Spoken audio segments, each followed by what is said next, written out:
ট্রাম্পের নির্দেশে মাদুরোকে অপহরণের ঘটনা সারা বিশ্বে এখন অন্যতম খবর। শনিবার মাদুরোকে তুলে আনার কয়েকদিন পরেই ট্রাম্প তার সোশ্যাল মিডিয়ায় ঘোষণা করেছেন যে তারা ভেনেজুয়েলা থেকে 50 মিলিয়ন ব্যারেল নিষিদ্ধ তেল বিক্রি করবে, যা সরাসরি পাঠানো হবে যুক্তরাষ্ট্রে। আন্তর্জাতিক বিশ্লেষকরা বলছেন এখন থলের বেড়াল বের হয়ে এসেছে। ট্রাম্পের মূল লক্ষ্যই ছিল ভেনেজুয়েলার তেল সম্পদ জব্দ করা। যুক্তরাষ্ট্রের জ্বালানি সচিব তাৎক্ষণিকভাবে পরিকল্পনাটি কার্যকরার উদ্যোগ নিয়েছেন। সংশ্লিষ্ট এক সূত্র জানায়, সিদ্ধান্তটি বাস্তবায়নের লক্ষ্যে প্রয়োজনীয় নির্দেশনা ইতোমধ্যে দেওয়া হয়েছে। দ্রুত পদক্ষেপ গ্রহণ এবং কার্যক্রমের গতি বাড়ানোর উপর গুরুত্ব আরোপ করা হয়েছে।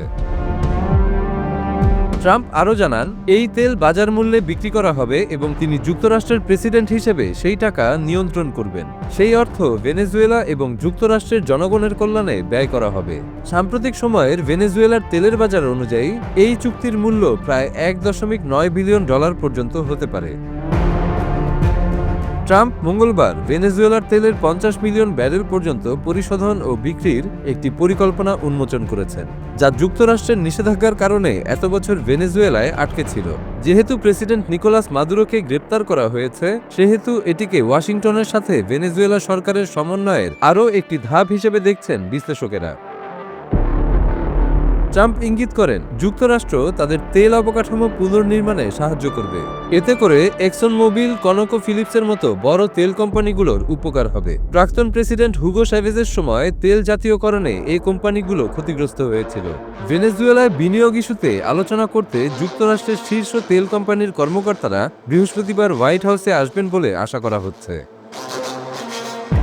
এ বিষয়ে ভেনেজুয়েলার বিরোধী নেতা এবং নোবেল শান্তি পুরস্কার বিজয়ী মারিয়া করিনা মাচাদো সোমবার ফক্স নিউজকে দেওয়া এক সাক্ষাৎকারে বলেন, যুক্তরাষ্ট্রকে প্রধান মিত্র হিসেবে নিয়ে ভেনেজুয়েলা আমেরিকার এক শক্তিশালী এনার্জি হাব হয়ে উঠবে, পাশাপাশি আইনের শাসন পুনরুদ্ধার ও নির্বাসিতদের ফিরিয়ে আনতে সক্ষম হবে।